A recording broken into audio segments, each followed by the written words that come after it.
Hello, I'm Dr. Garrett Boyer. Welcome to Gospel Minded, an outreach of Benedictus Psychological Services. If you haven't checked out that website yet, I ask you to do so. Go to benedictuspsych.com. Here on Gospel Minded, we spend a few minutes each week talking about psychology, emotions, mental health, and well being. And we reflect on how these important topics are related to the Sunday Gospel reading. I always point out this isn't a substitute for actually going to church or participating in counseling, therapy, spiritual direction if you're involved with those sort of practices. But like we know and like we have seen time and time again, things of our mind, our psychology, so often goes beautifully hand in hand with our spirituality. If this is your first time seeing this channel, welcome. If you are returning, welcome back. Either way, I hope that you'll hit like for this video and that you'll subscribe to the channel so that you never miss an episode of Gospel Minded. So here we are, friends. We are getting deeper into February and getting close to the season of Lent. Matter of fact, this is the last Sunday in ordinary time before we start that penitential Lenten season. And I think that it's providential that as we wrap up ordinary time before Lent, that we've got the last part of the Sermon on the Mount. So for the last 2 weeks, we've been reflecting on different aspects of the Sermon on the Mount.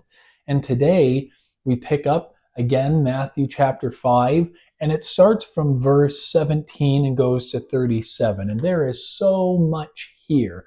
I'm not going to read all of it because it's pretty long, but there are a couple of things that I wanted to cut out and read to you because I think it frames what I want to talk about today. It says this: Jesus said to his disciples, "Do not think that I have come to abolish the law or the prophets. I've come not to abolish, but to fulfill." Interesting. Jesus is speaking of the law. He says, "You have heard that it was said to your ancestors, 'You shall not kill, and whoever kills will be liable to judgment.' But I say to you, whoever is angry with his brother will be liable to judgment. And whoever says to his brother, 'You fool,' will be liable to the fiery Gehenna." And then he goes on, "You have heard that it was said, 'You shall not commit adultery.' But I say to you, everyone who looks at a woman with lust has already committed adultery with her in his heart. Again, you have heard that it was said to your ancestors, 'Do not take a false oath, but make good to the Lord all that you vow.' But I say to you, do not swear at all, not by heaven, for it is God's throne, nor by earth, for it is his footstool, nor by Jerusalem, for it is the city of the great King. Let your yes mean yes, and your no mean no." Wow. So, my friends, this is such a profound bit of text, and there is such depth here to think about, certainly spiritually, but even from a psychology perspective, there is just a wealth of things here to reflect on. When I first read this text today, I was thinking about especially the Old Testament. Um, so, in those first words of the gospel, Jesus is alluding to the law and how important the law is. And for those of the Judeo Christian tradition, from the earliest pages of the Old Testament texts, we are hearing a lot about the rules, the law, the commandments, the precepts. You know, if you ever read through Leviticus, I mean, it is chapter after chapter after chapter of rules and parameters that the people are supposed to be following and within. And so it's pretty clear from early on in the scriptures that rules are good. The law is good. We need laws and rules as human beings, and certainly in a society, for us to function as a society living among others for our own well-being. We need the rules. We need the law. But I think what distinguishes the text that Jesus brings out today and what he talks about today is that the law, good as it is, and important and necessary as it is only going to get you so far. So what Jesus is doing is kind of changing the narrative. He doesn't come to abolish the law, but he is trying to shift our focus from a matter of behavioral control to identity level change. So you think about rules and laws, a lot of them have to do with shaping behavior. And as a psychologist, when I talk about behavior and think about behavior, I'm reminded of like the behavioral school of thought. And so I don't know if you're familiar with like Pavlov and some of the behavioral theorists, but this idea is that we can have our behavior shaped. And a lot of times it's done with reinforcers, rewards, or punishments. So think about some of the laws in our society. Speeding, for example. What keeps you from speeding? Because I'll tell you, it'd be really fun to drive as fast as you want. But there are speed limits attached to our roads. And the idea is that if you don't speed, you won't get pulled over. You know, that's a behavioral thing. We're going to put a limit on the speed. And if you break that rule, you're going to get a ticket. Maybe worse, you might get your license taken away. You might get arrested. What happens if somebody is at a store and they think, man, I really want that candy bar? They can't just take it. Why not? Because that's shoplifting. And if you shoplift, you can get in trouble. You know, it's a behavioral modification approach. These rules are preventing us from acting in a way that wouldn't be good for us, wouldn't be good for society. What happens if somebody is making fun of you, talking behind your back, saying terrible and mean things? I could go and punch them in the face, but should I? Yeah, probably not. I mean, there are rules that say you can't assault somebody, even if they're saying things that are upsetting to you, or saying or doing things that could hurt your feelings. Rules and laws are important. They keep us in check. They keep society working. But this is the thing now.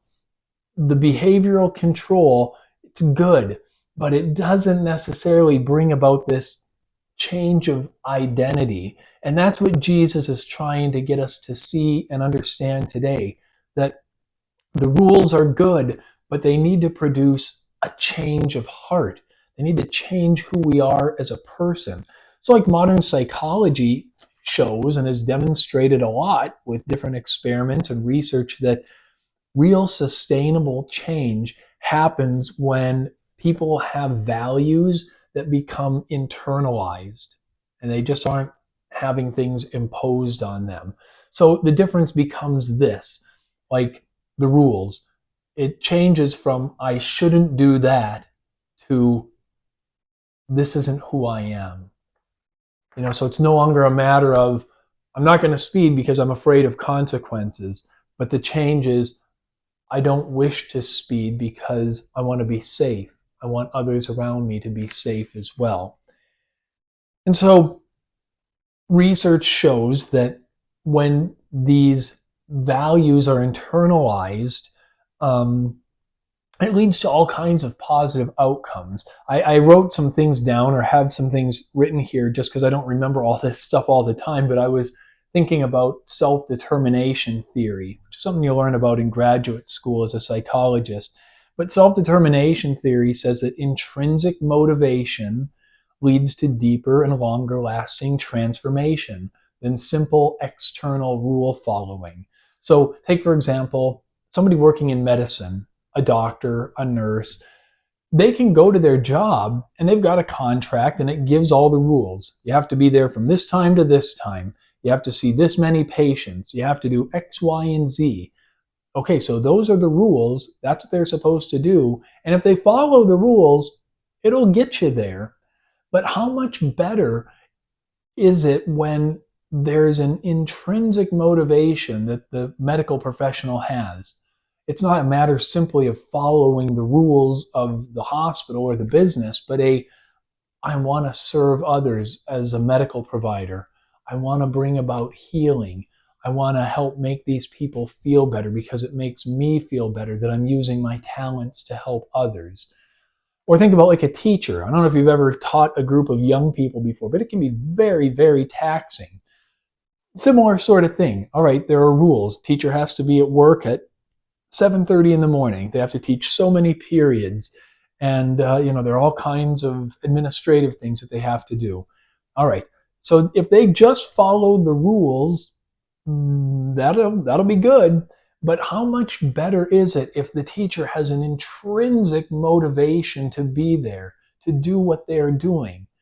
For anybody, when there's an intrinsic motivation for why we are acting, the research shows that a couple of things are going to happen. We'll be able to persist longer. We'll be able to do better work. We'll have less risk and less chance of burnout. We're going to have more consistent ethical behavior. And overall, it's just going to produce a better psychological sense of well-being. And so this is what Jesus is trying to get at today. It's not just a matter of managing our actions and just controlling our behaviors. It was helping us to become the kind of person that we want to be, someone for whom righteousness is natural. So that's why Jesus is rebuking the Pharisees, because they're rule followers, and they're excellent rule followers. But following the rules is only going to get you so far. And think about the rules from the Old Testament, the rituals, the washing of the cups, the washing of the hands, all that kind of stuff. We can become so focused on the rule, but does it really change our heart and change who we are?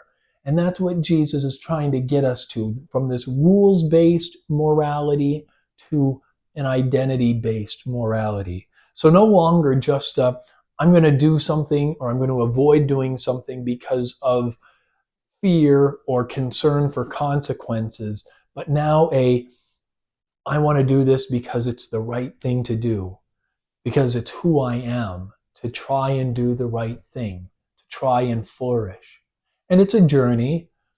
I think we're all, to a certain extent, making decisions, doing things, avoiding some things in some part because of fear of consequences. But though the person who is greatest in the kingdom of heaven is the one for whom the righteousness is leading to this change of heart, that it's not just a matter of following the rules, but now this is a part of who I am. This is a part of my identity. So there is so much here to think about, but I think it's providential that today, our last Sunday before Lent, this is the gospel, because in Lent, now hopefully this is the time that we'll start to make those transitions to change our heart. And it won't be a matter of obeying the rules, can't eat meat, got to abstain, all that is great. But what about when the motivation to do it is intrinsic? And it's a matter of me changing to become more righteous, so that one day, please God, I can be among the greatest in the kingdom of heaven. That's what I'm going to hope for and pray for and work for. I hope you will as well. So we'll come back next week in Lent, and we'll see where we're at. Until then, please keep me in prayer. Be assured of my prayers for you, and I'll see you next time. I'm Dr. Garrett Boyer. This is Gospel Minded. Take care.